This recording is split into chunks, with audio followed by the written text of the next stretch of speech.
Welcome back to the Parent Partnership Podcast. Today I have Jamisha and Pastor Buddy with us, and we are talking about culture, setting good culture and accidentally setting bad culture, how you do it, how you work through issues, and how you're on the same page. I hope you enjoy this and are blessed by it. Welcome back, Jamisha and Pastor Buddy. Pastor Buddy. Yeah. A lot has changed. A lot has changed. And right under the bus there. I know. We're happy to have you back. Yeah. I'm excited to talk about family culture today. So you are a blended family. Mm-hmm. So you have had your 1-year anniversary when? November 4th. Yep. That's awesome. And you have a little bundle on the way. We do. A couple weeks. That's I mean, you can't really see, but she's in there. awesome. We can't wait to meet her. Can't wait. Super excited. I'm so excited. So you've gone through pregnancy, Yeah. marriage. Yeah. You have, how old's your son now? He's 11. He's 11. Mm-hmm. So tell me a little bit about maybe like different cultures that you had in your own lives, and then when you came together, like how was that? Yeah. Amiga? Yeah. Okay. He's the talker. Yeah, I'm the talker. That's because she makes me be the talker. Okay. I would say that our like family dynamic is a little different. So like how I grew up is like my family was just very like abrasive. Mm-hmm. So it was very just like tell it how it is. Like you share whatever you're feeling, whatever you gotta say, you tell it to that person, and then you go about your day, and then you just make amends. That's just how it was. Mm-hmm. Where comparably to them, they're definitely more emotional. We're emotional. I'm on our side. They're definitely more emotional. Never So, confronted. Like, never confronted. So like me, I'm just He's like very confrontational. Whatever. It could be something minuscule. Mm-hmm. I'm like, you can't do that. You got to do this. And they're just like, Why are you talking to me like that? and I'm like, so to me, I'm thinking it's like, okay, this the problem. Boom, we're gonna get through it. Mm-hmm. Leave it alone. They're like, drag it on. I'm like, what's wrong? I don't know why you gotta talk to me like that. I'm like, all I said was to turn the bathroom light off when you get into the bathroom. Like, but you didn't have to say it like that. The tone. So so that Yeah. helped me realize is that because I even in my intentionality, I'm like, okay, like I don't name call, like I don't like whatever they mean, like I'll just be very straightforward. But even in that, I understand like, okay, to me, I feel like I'm talking normal, but to them, to what they're used to, that's like, what's the word I want to use? Yeah, always like, it's not the end of the world. Yeah, I'm a very much, it's not the end of the world. They're very You're much, okay. it is the end of the world. Yeah, It's DEFCON 5. It definitely The world is about to the blow end. up. Yeah. So it's like finding that balance where it's like, okay, to like put myself in their shoes sometime, because to me, I'm just like water off a duck's back. I might be upset about it for a little bit and then I'm over it in a couple minutes. They're like, sit, process, take it in, dwell on it. We are very processed. So I have to like learn to like help balance, and just because I get over things super quick, sometimes for them it's like they need a little bit. So I have to like come back in, like, listen, you're better. You're a great person. You're a great person. So we've been learning how to No, it's navigate true. that, but it's been good. No, it has been. Yeah, like our family's very emotional. We never confronted anything. We would be like angry at each other, never talk about it. But the next day we're like, oh, like, we're good. Everything's fine. Yeah. So it's funny. Like, he's very confrontational. We're just like, no, we're good. So we're learning. Me and Jay-Z are learning to be more confrontational. And I'm learning to be Softer. which is why I think God gave me a girl. So Yes, I'm excited. just to be softer. Well, I'm excited. what if your girl is very straightforward? I know a girl I feel like like that. That's Might listen, be. we've talked about that, and I was like, because obviously Jay-Z is very much like her. Like he is very like calm, like he's more in touch with his He emotions. is, yeah. Yeah. But He's he's very like, chill. but he's become very what's the word I want to use? He's become very healthy in that. Good. So he's very much like a chiller, more calmer. Like he thinks about how people feel. Like he cares That's about, he awesome. processes that. And like I'm just thinking about her. I'm like, man, she's gonna be confrontational. She's gotta come in and be like you and yes. And it's like a flip. It's like I'm naturally more introverted, but I've had to learn to be extroverted. And then like she's also introverted, so 95% of the time I can't be introverted, so I have to be extroverted. So I think she's already gonna learn to be just a natural extrovert. And I like learn like, okay, I'm gonna have to learn to like be like, you can't say certain stuff or you can't talk to me certain way. She's gonna be she's just gonna rip off because my personality is definitely a lot more I don't know, like dominant or whatever, assertive compared to me. She's a lot more like, we're at the house a lot more chill, laid back, whatever. So I think she's gonna pick up on a lot of that stuff, and I'm gonna have to be like, we can't do that. I do believe she's gonna be like that for sure. Yeah, I could see that for sure. I have a couple kids who, some of them are very like, if there's an issue, you'll never know about it unless you ask them. Yeah. So like one of them, I do like a periodic, hey, are you happy? No, yeah. Are you angry? Yeah. Are you okay? What's happening in your head? Yeah. You know, is everything good? Is there anything you need to talk to me about? You know, like I have to dig. That's how Jazer is. Yes, that is how Jazer is. And then some of them, you know, if there's a lapse in like a week of what they're not getting that they want, let you know. I need more hugs. We need this. Yeah. I need that. Yep. Like they can't hide anything if they want because it falls out of their mouth. Yep. So, you know, there definitely is the difference in personalities.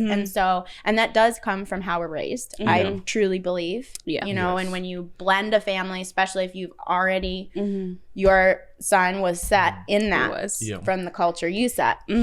So I'm sure it's definitely been like, okay, how do we meld this in a godly way? How does it not become an us versus him type situation? And I'm sure that opportunity has arisen, like you know, like, oh, I can't always side with my son against my husband. How did you navigate that if it did come up? Just showing respect, like, listen, like, he is the head of the household, whether we like whatever it is that we don't like. But I ultimately like let him know, like, listen, he is the head of the household, we will respect and honor him. If we don't like something, we have to communicate. And that's like been our thing with him, especially because like you said, like we have to like literally ask him, are you okay? What's going on? Like, and then he starts crying like, oh, I felt he was talking to me like this and I didn't like it. So like we just literally have to like, we're learning to like communicate between everyone because we're all different and we all communicate very different. So this communication has been very important in this first year of marriage. But yeah, I would say has been like our biggest thing that we try to promote is like that level of communication. Because I think with recognizing the like authority that I have in my home is to like make sure like I'm not abusing it, because I don't want to be like a dad or a husband that's like, well, you got to listen to me because I'm dad. And you got to listen to me because I'm husband. But I want my kids and my wife to see me as like, no, I want to listen to him. I want to follow him.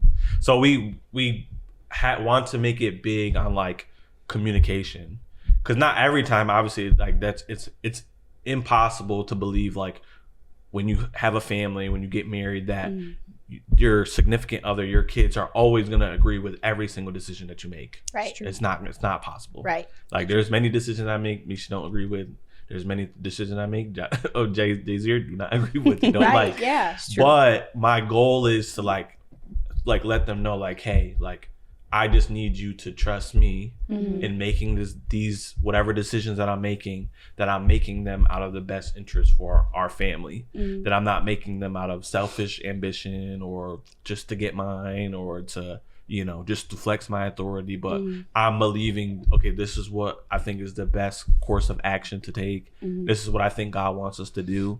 And you might not see it yet, and you might not like agree with it, but trust me that I'm doing this out of the best, you know, good intentions, like not trying to just do it just to say, well, because I can do it. So we've been trying to just be big on communication. Like they're free, like he's free to like, if I, you know, if he's something we might not see eye to eye on something. He's free, like, well, I'm thinking about it like this, or well, why is this? What, whatever. Like, for instance, when he comes home, he has to do he does an hour reading, and then he reads a chapter of the Bible with notes.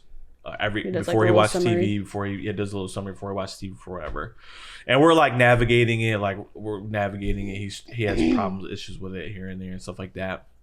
And I remember we were talking, we were talking one time because I'm trying to get him when he writes. Because like at first for a little bit he was like just copying out of the book. Like he would literally just write all the verses. My show's about to play. Yeah. So I'm like, listen, because we've sat down and done it together. Like I walked through with him, and like he's still like trying to figure out how to do it properly. So I'm like, listen, like the goal is like I don't want you to just copy. I want you to like summarize what you read, so we see that you're understanding what you're reading. And then I forgot what we were talking about. So I was like, okay. I was like, how about, because he gets frustrated a lot, and then when he gets frustrated, he gets worked up. So I'm like, okay, how about you go back to your room, go back to your reading, writing. And I'm like, and think about the questions that I asked you. And I said, when you feel like you have an answer, then you can come and talk to me. So I was in the kitchen. It was like one of the first times. This was like literally like last week. Was one of like the first times he did it. But he came out and he was like, okay, I have an answer. And I was like, okay, what is it? And he was like, I feel like because I'm at school all day and I'm doing schoolwork and I'm writing and I'm reading, I'm doing all this stuff. And then I come home and then I got to do it again. And he was like, sometimes I just want to chill. I said, okay, that's fair. I said, I think that's a very, very fair assessment. I was like, it's the same with me. I'd be at work all day and the last thing I want to do is come home and then work at home. I'll say, okay, that's fair. I was like, so what if we did like you come home, first 15 minutes, relax, get you a snack, hang out for a little bit, and then you can start your stuff. He was like, yeah, I think that's a good idea. And I was like, do you think 15 minutes is a good enough time? And he was like, 17 minutes. And I was like, all right, 17 minutes. That's what you want. That's what you think is fair. 17 minutes. And then boom, it worked. And I could have easily been like, well, I don't care. This is what you have to do. This is your responsibility. You have to do this. But we allowed him to, he did great at communicating. And then he sees like, okay, we're not just making choices to like, well, these are the rules. You got to live by them. But able to like, we're doing this out of the best of your interests. And if we're able to get you to the spot that we want to get you, and this is the best course of action to take because you feel like, okay, I just want a couple minutes to breathe and chill, relax before I start this. That's easy. We could do that. And so that's why we're trying to like really promote the communication aspect because, we're all three different people with three different levels of upbringing. And, we now are all living in the same space. And like the goal is to like learn how to live together. So that's awesome. What other things, so it sounds like communication is a big, like being transparent with each other, making sure everyone's like in a healthy state, which is great because if that's something that you've set between the two of you, then that's something that he's going to pick up. He will eventually do that in his marriage and with his children.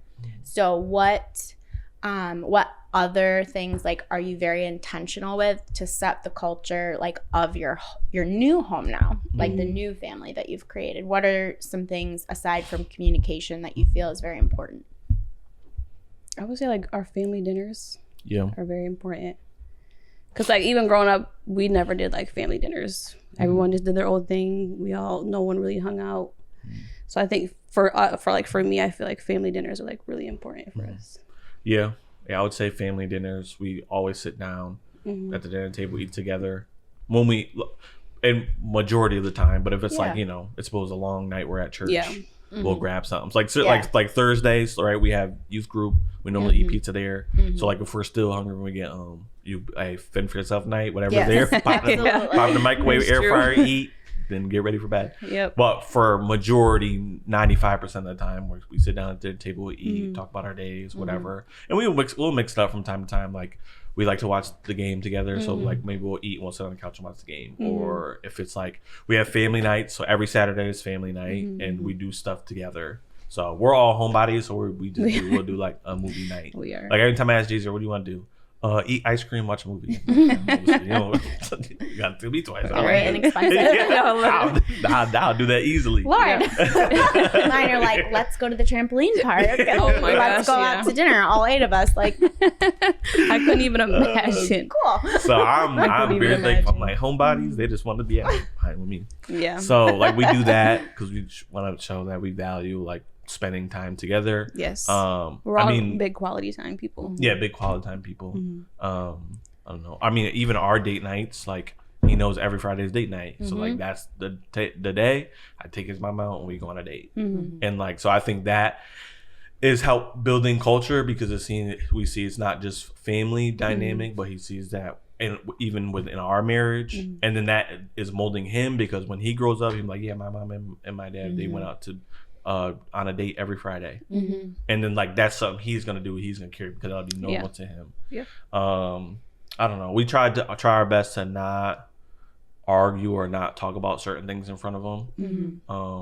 Because I struggled with that in the beginning. She did struggle with that in the beginning. I did. Like, listen, certain things we don't talk about in front of him, because he's a kid, and kids are in the kid's place. And I think that has helped. Like some people don't really realize that, but allowing that everyone has their space and their level within the household. Not that someone is more valuable than the other person, right? But there are levels. Like if you're a kid, you focus on kid stuff. Absolutely. You don't focus on certain stuff. So I've had to tell him, correct them a couple times, like, hey, that certain things are adult conversations. Yeah, because when I was single, he was in every conversation, every situation, and everything.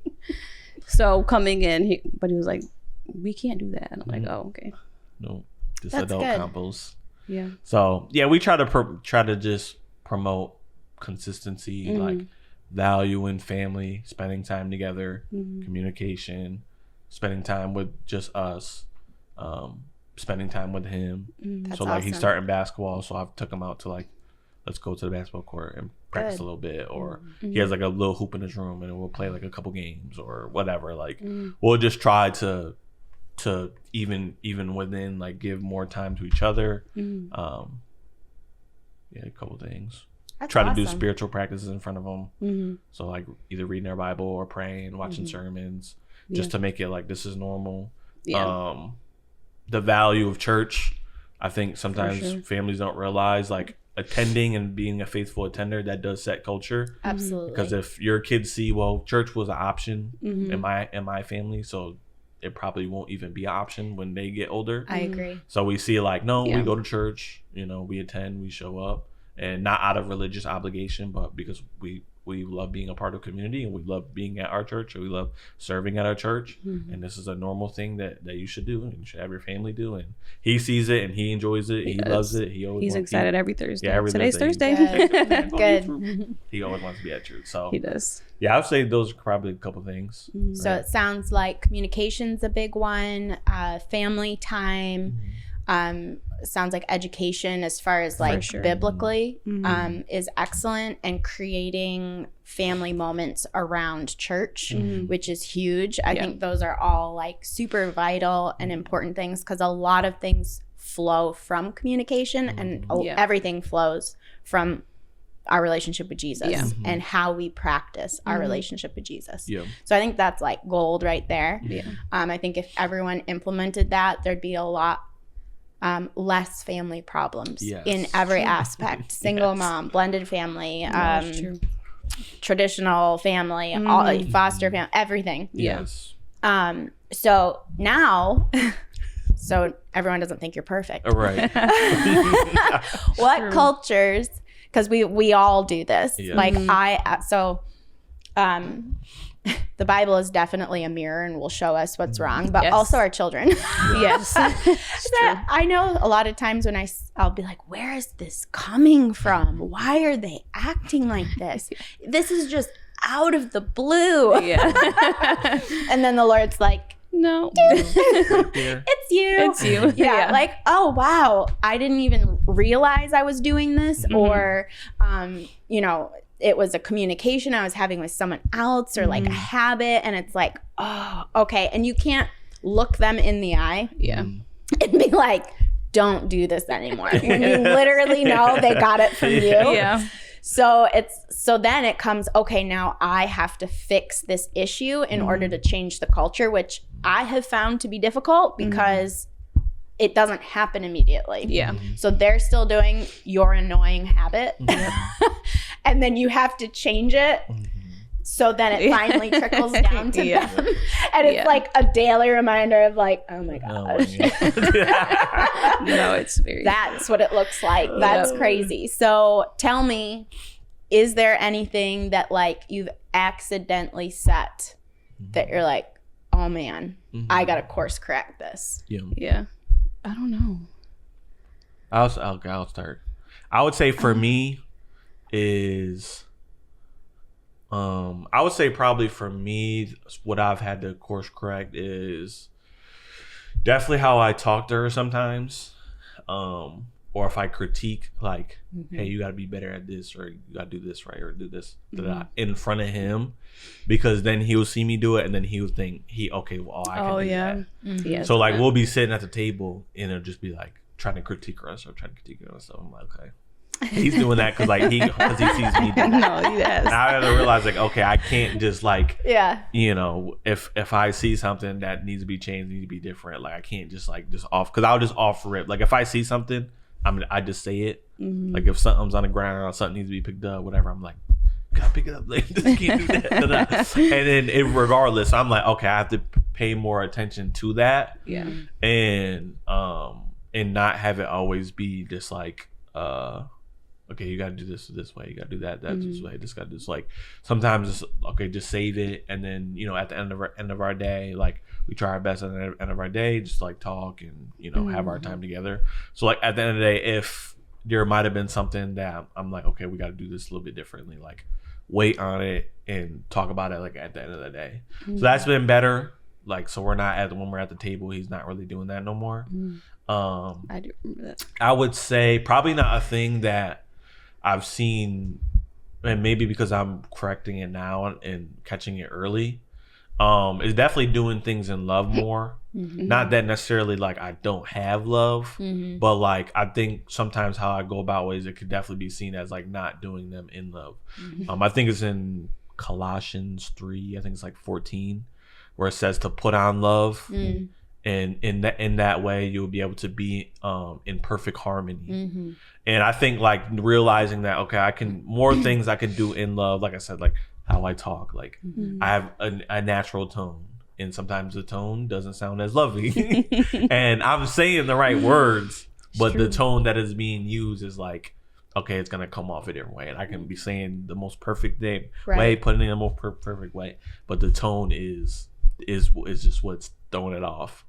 So trying to be better at doing things in love and asking more questions and not, just going off rip and saying this, that. And, maybe certain things don't always need to be critiqued. Which I definitely get from my mom. She's very particular with everything. Oh my gosh. And she was very particular with everything. My husband is very particular with everything. It's just because I know what I like. And I realize that I like value my what's the word I want to use? I value my individuality a lot. So like I know what I like. Like I know what I like. I know what I don't like. I know how I like this. I know how I like that. And if it moved just an inch, I'm like, why is it like this? Yeah. So I'm realizing like, I can't always be like that. Yeah. Especially with people that you're living with for the first time. I can't expect them to fully know all my particulars off rip. Like I have to have more grace in that area. And then also I don't live like by myself no more. I live with people and it's a shared space. So I have to realize that there are certain things that I might be particular about that they're not, and I can't just always have it my way, even though I really always want it my way. Man. So I've been trying to be better at those things, and I think thankfully since I've caught them a little early that they haven't had a time to be able to like settle into our culture, which is good. So but I think one thing that I really did have to correct was like how I talked to her in front of him, like not critiquing as much, not telling her, well, you gotta do this, you gotta do that, you gotta do this, you gotta do that. We are very affectionate in front of him, but like not just affectionate physically, like kisses and hugs, but like also verbally, like you're great, you did great today, thank you for doing the dishes, the house is so clean, thank you for doing the laundry, like stuff like that. So I don't remember who it was, but it was like a parenting thing I was listening to, and they made it like a specific point, kind of to go along with what you said, you were like correcting, but it's like to have time and conversation and moments where it's only relational, that you're not turning everything into a lesson, that you're not correcting them, that it's genuinely just enjoying the other person's company. And that sounds really cute on a podcast. But when your child is talking to you and you're like, oh my gosh, and you're like, why would you say that? Or like, I feel like I've said that 2,000 times. I'm not sure what's coming out. And you're like, how's your milkshake? You know, and that takes effort. Like, I just want to be really honest in this conversation. Like, we talk about these things, but in the moment, it doesn't feel right. Like, you just are like, I gotta fix that. Like, why are you saying it? Why are you doing that? Why are you chewing like that? It could just be like, you know, those little things. You've lived with this person for however old they are, and they start doing something, and everything in you wants to be like, please no. Which we absolutely do have to correct our children, but it is so important, like you had mentioned, to have those spaces, those times where they don't always feel like they're being evaluated. And that is like one of my things that I have to balance out, because I love turning literally everything into a lesson. We'll be watching a family movie and I'll be like, do you see that? That's literally Buddy. If they wouldn't have lied, then this wouldn't have happened. If they had listened to their parent, they wouldn't have been kidnapped. You know, like all this crazy stuff. And I think I got it from my father when he's an amazing dad, really, truly. And he put a lot of time teaching us things. So I appreciate it. And I'm very visual. But one day he pulled over and I was like young. He pulled over on the side of the road and we got out and looked at roadkill. And he was like, you see that? And I was like, that's crazy. Yeah. He's like, they didn't listen to their mom and dad. I was like, oh my gosh, you're right. Like, I was just like, I am going to listen. So but I remember it to this day. I swear I must have been like 5. I still remember that analogy. I was like, oh my gosh, you're right. And so that's intense. Yes. So lessons are important. Visuals are important. And some lessons can't be passed up on. Like, it's important to, we talked about it in another one of our talks about like talking about the Lord and his principles should not be contained to devotion time. You should have devotion time, but it goes in every part of our life. If you're talking, if you're at a sports game, you talk about and bring the Lord and his character and his principles into it. If you're, you know, at a family meeting, if you're on a walk, like anything, everything can be pointed and wrapped around who God is. But we can talk about his goodness without bringing correction every single step of the way.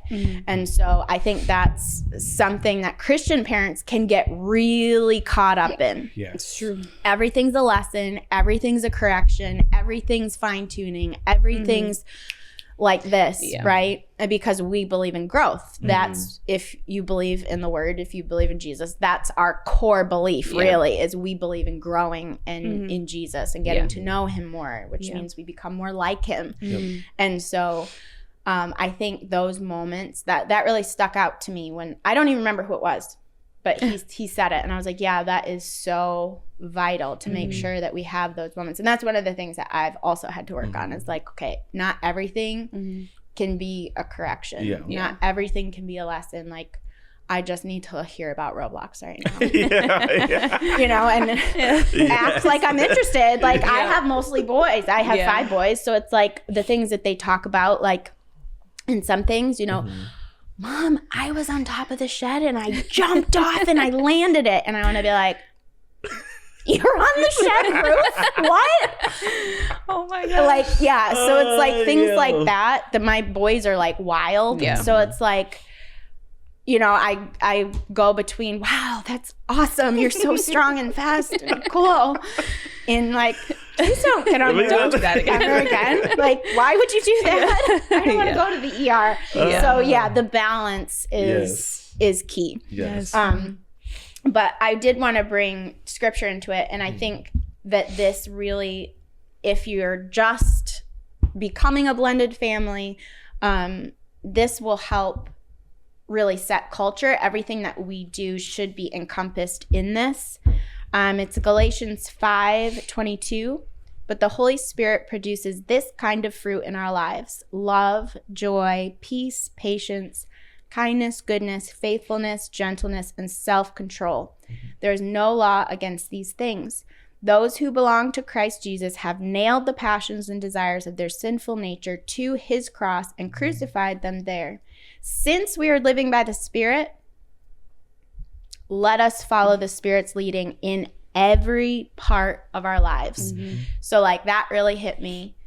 In when we set culture, it should be wrapped around those things. And just reading that now, I know there's things in my parenting like that's not it. Yes. That like I need to fix that. Yes. And what is that? It's crucifying, you know, because there's always a drive of most likely it's perfectionism that would drive what we just talked about.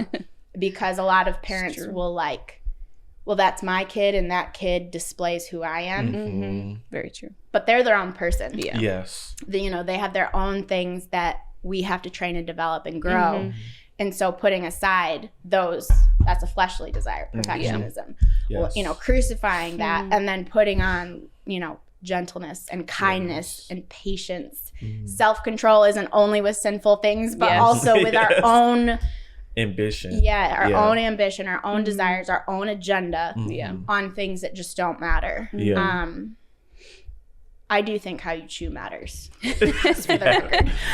That is free. No, it is. That is very huge, especially with the word, and that was like our biggest thing about like trying to get Jay-Z to start to have and I tell him all the time, like the point of us having you read your Bible isn't to like put something into place for, well, you got to do this so before you watch TV or play the game. But like I was like, we're trying to teach you to have a good relationship with your Bible, right? Because me and your mom can't always be around you, right? And one day you're gonna get older and you're gonna move out and you're gonna be living in your own house and you're gonna eventually start your own family and you're gonna have your own life. And I was like, and we're not gonna be able to be here to Jay-Z can't do this, or Jay-Z make sure you do this, or Jay-Z remember to do this. I'm like, you're gonna have to be a man that's ruled by the word, right? You're gonna have to be a man that it has the word stored up in his heart and it guides you, right? Like it says, like your word is like a lamp unto my feet, a light unto my path. Like it determines everywhere we go. And through me teaching him that, I in reflection after realize myself that it's the same with me. Is that, you know, at where I'm at in my life, where it's like, okay, I don't have to worry about, you know, because it's like we only look at like these overtly sinful things, like, you know, I'm not sleeping around no more, I'm not doing drugs, I'm not stealing, I'm not doing any of that anymore, I'm good. But it's like realizing like, okay, I have to have patience with my wife and my kids. I have to have, you know, be loving with my wife and my kids. I have to have forgiveness, right? I have to start to, and it has to be a level of sacrifice where I have to lay down myself and my life to be able to steward both of them properly. And I remember I was talking to Mo one time and I was like, we are the chiefs. Pastor Cody talks about it in the context of like our church, but even us as men, as the leader of our house, like we are the chief servant of our household. Like I told him, I was like, bro, Misha, she be starting these arguments with me. And I always I'm always the one apologizing at the end. And I'm like, I hate it so much. But I'm like, but I realize like, but that's like my place. It's like, obviously it's not just like, it's not that she sees no wrong what she's doing, but like our job is to mend and to mold and to grow and develop our families. And sometimes it does take that, like, you got to go apologize. Even though you feel like you're in the right, even though you feel like it was not your fault, even though you feel like whatever, sometimes you got to just get up and you got to go apologize. And that's hard for me. I love being right. I love winning arguments. I love winning debates. Like, it feels so good. It feels so satisfactory. And I know just the person I am, I can win an argument and walk away and I can be good. I can go by my day.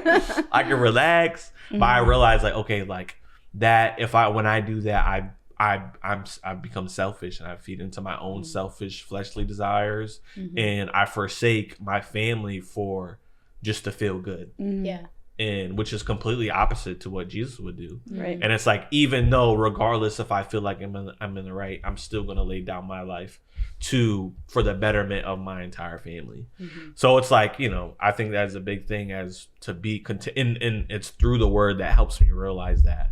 Because if I'm not a man but ruled by the word, then I'm just like, oh, I don't really care. I'm just whatever. I'll just be right, and they gotta listen to me, and it's gonna be all right. But then we'll see down the line that I might not see in today or tomorrow or next week, but down the line we'll see like, oh, this had way worse ramifications than I thought. Yeah. So it's trying to model that, and like you said, like with those perfectionist things and those ambition things, it's like having self-control over those things for the betterment of your family and your relationship and things like that. Absolutely. I like when you brought up that verse about your word is a lamp into my feet, and it shines a light in places that are dark. So there's places in our lives where we can't see the answer, we can't see the solution, even if it's in our parenting. I don't know how to fix this child. I don't know this. Like, I've Googled it. I'm looking. There's 200 different answers. I'm not sure which one. I'm gambling with my kid. But, and I've heard a lot of parents say, well, it's not clearly laid out in the word. Well, okay, but this is a lamp, and there's revelation that the Lord brings, and the word will shine light into spots that are dark. It will bring clarity into places that have confusion. And so this truly, like, everything has to flow from the word of God in our parenting and in the culture that we set. It's very clear in our conversation today that it starts with us, but it starts with us seeking the word first, because even in our own human knowledge, we can say, yes, these are good things. But it has to be measured up against the word. And the word is what is going to shine the light. So, I have 6, and I'm not an expert, but I do know that my oldest is going to be 15.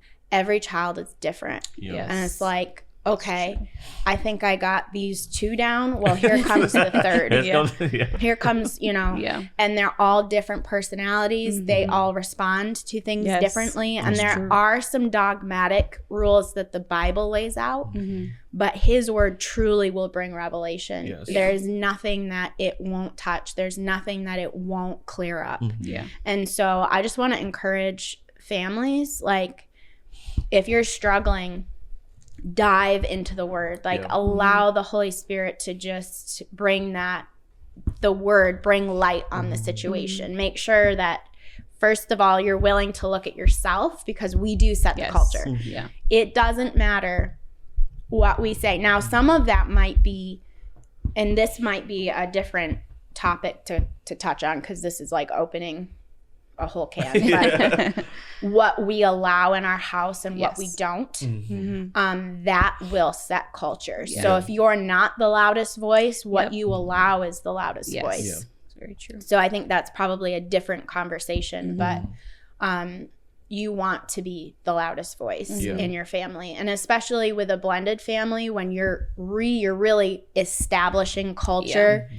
And you're working against culture that has already been set, not just with the 2 of you, but also with your son. So that can bring in a lot of, what's the word? Obstacles.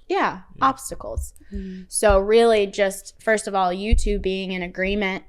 And if you're not, you're privately disagreeing. And then continually setting that culture, because some people might be thinking, well, that's cool that you have such a laid back child who's willing to follow, but some people may not. They may have the strong-willed confrontation. I don't like that, and I'm gonna throw a stink about it. And so in our last podcast, we talked about building relationship with the other side of the blended family, which is important. And I think that really is the preface of setting culture, and also not expecting things that you're unwilling to do.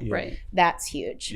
So thanks, guys, for coming on and up a little bit about your first year, and we're excited to keep following and helping really just bless the blended families and making sure that they succeed in raising godly children and they stay on the same page because ultimately if it doesn't work, it's usually stems from the marriage not working. But how you parent a blended family is super important. So I know that with Jesus, that can be done very successfully. For sure. So thanks, guys. Thank you for having us. Thanks for having us.